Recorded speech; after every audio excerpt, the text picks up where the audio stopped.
संतों की जो हत्या हुई है पालघर में, क्या वो सुनियोजित साजिश थी? मुझे नहीं पता, जांच होगी तब पता चलेगा, लेकिन मुझे देख के तो ऐसा ही लगता है कि वो एक साजिश थी। वहां के जो स्थानीय लोग हैं, जहां पे ये घटना हुई, वहां पे स्थानीय लोगों ने शरद पवार के एनसीपी के जिला पंचायत के सदस्य, जिनका नाम है काशीनाथ चौधरी, वो जो वीडियो क्लिप्स आई ना, उस वीडियो क्लिप में एनसीपी के जिला पंचायत के अध्यक्ष काशीनाथ चौधरी दिखाई दे रहे हैं और उनके साथ सीपीएम के पंचायत के सदस्य, जिनका नाम विष्णु पात्रा, सुभाष भावर और धर्मा भावर दिखाई दे रहा है। अब क्योंकि ये नाम बहुत हिंदूवादी नाम लग रहे हैं ना, विष्णु पात्रा, सुभाष, काशीनाथ, आप इन नामों पे मत जाइएगा। ये नाम जिस सोच के साथ जुड़े ना, नाम तो कन्हैया कुमार का भी कन्हैया कुमार है, जिग्नेश जिसमें गणेश है, कन्हैया जो कि कृष्ण भगवान के नाम से रखा हुआ है, लेकिन इनकी सोच हमें बताती है कि ये हिंदू नहीं है। ये जो कौम है, इसको हम लोग कहते हैं वामपंथी, मार्क्सवादी, नक्सल्स जिसको हम कहते हैं, ये वो है।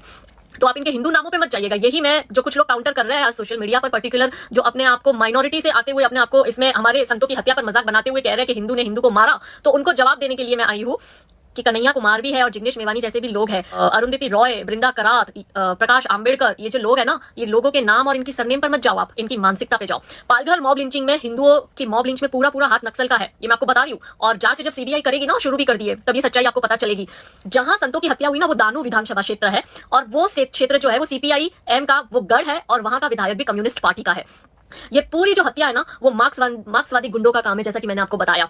और इसलिए ये जो पूरी लेफ्ट ब्रिगेड है ना, ये चुप है। ये लेफ्ट ब्रिगेड गौरी लंकेश पे तो चीख चीख के आ जाती है। बाद में पता भी चलता है कि गौरी लंकेश को मारने वाले उनके ही ये मार्क्सवादी नक्सली लोग थे।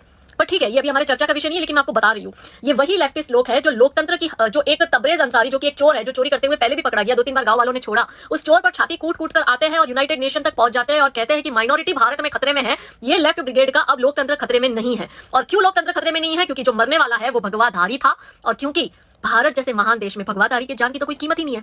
यहाँ जान की कीमत, अगर आप अखलाक हो, या आप जुनेद हो, या आप तबरेज हो, या आप गौरी लंकेश हो, तो आपके जान की कीमत है।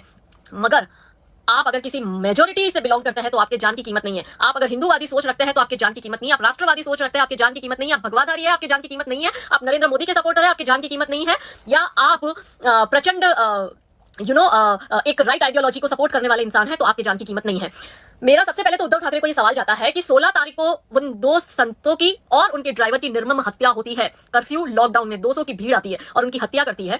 पूरे देश को ये बात कल यानी 19 तारीख को पता चलती है। मुझ जैसी जो इतनी एक्टिव रहती है हर जगह, मुझे भी इस चीज की भनक नहीं लगी। मुझे कल पता चला 19 तारीख को शाम तक कि ऐसा मसला हुआ है हमारे देश में। 3 दिन तक ये खबर छुपा के रखता है उद्धव ठाकरे। उससे ये सवाल है मेरा कि कितने में बिका ये उद्धव ठाकरे और कितने पैसे खिलाए ये मीडिया वालों को, लोकल मीडिया वालों को, मेन स्ट्रीम मीडिया वालों को, लोकल न्यूज़पेपर वालों को, कि वो ये खबर ना चलाए। थैंक्स टू सोशल मीडिया, कि सोशल मीडिया का जमाना है, इसलिए ये खबर हम तक आई, वरना ये खबर भी उन हजारों संतों की मौत की तरह गुमनामी में दफन हो जाती, हमें पता भी नहीं चलता, मामला रफा दफा कर दिया जाता। ये मिली जुली एनसीपी, कांग्रेस और शिवसेना के राज में।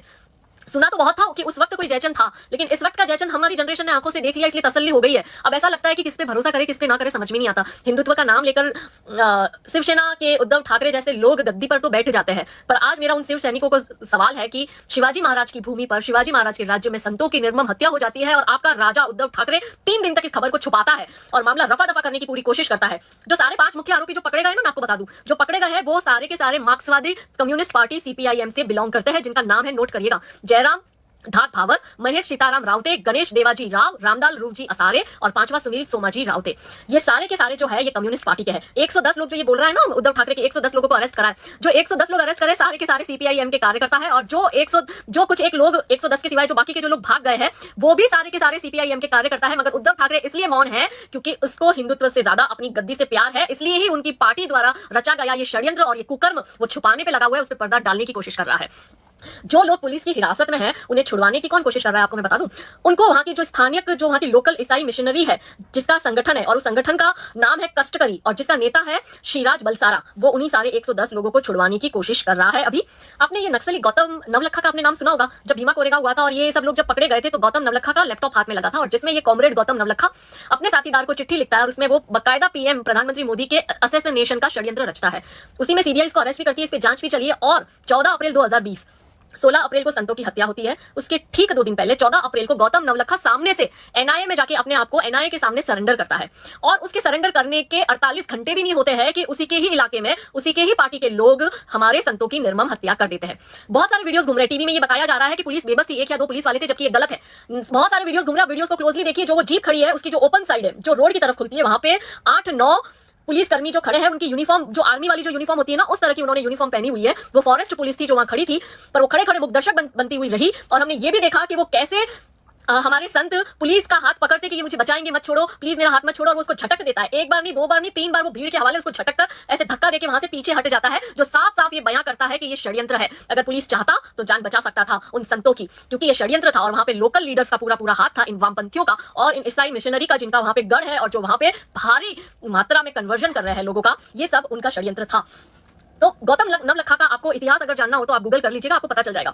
लेकिन इन सब चीजों के बीच में हमारा खून तो खोल रहा है, बहुत सारे सवाल कर रहे हैं, लेकिन रियलिटी में आपको बताऊंगी कि इन सब चीज के बीच में ये जो पूरी बॉलीवुड गैंग है वो आपको नहीं दिखाई दी होगी। मॉब लिंचिंग हैशटैग ये चलाती है और हमें नेशनली और इंटरनेशनली डिफेम करने वाली यही पूरी लेफ्ट लिबरल ब्रिगेड अब आपको कोई दिखाई नहीं दी है। कोई तख्ती लेके नहीं आया है, कोई अपने घर से भी एक शब्द नहीं बोला है तख्ती पर लिखकर hashtag mob lynching of Hindu sadhus, क्योंकि यहाँ पे जान की कीमत तबरेज अंसारी जैसे चोरों की तो है, पर हमारे महान संतों की नहीं। और इतिहास गवाह है कि हमारे संतों ने राम मंदिर की रक्षा के लिए कितनी कुर्बानियां दी है। खैर, ये मीडिया, अगर कोई मौलवी या कोई पादरी किसी चर्च का लिंच हुआ होता ना तो छाती कूट कूट के रोती। लॉकडाउन में भी ये लोग है ना हजारों की संख्या में जंतर मंतर पर आपको दिखाई देते, मैं बता देती हूँ आपको।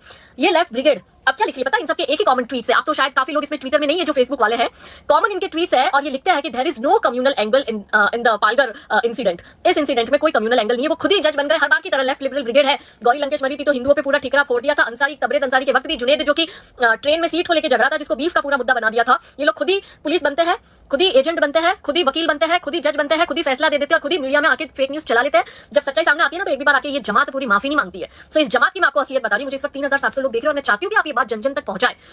मुस्लिम या पादरी लिंच होता है तो छाती ठोक कर ये लोग आते हैं। गीता का बलात्कार होता है ना तो चुप हो जाते हैं। वहीं आशिफा होता है ना तो हैशटैग हिंदू टेंपल चलाते हैं ये जमात।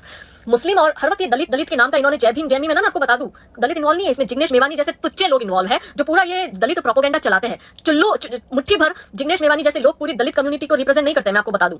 और ये लोग जो है ये एक एजेंडा, एक प्रोपोगेंडा चलाते हैं जय भीम और जय मीम का। लेकिन वही मीम जब भीम पर अत्याचार करता है, उनका मर्डर करता है, उनका घर जलाता है, उनकी लड़कियों के साथ बलात्कार करता है तो होठ सिल देता है ये जो है आंबेडकर, प्रकाश आंबेडकर, जिग्नेश मेवानी और मायावती जैसे लोग।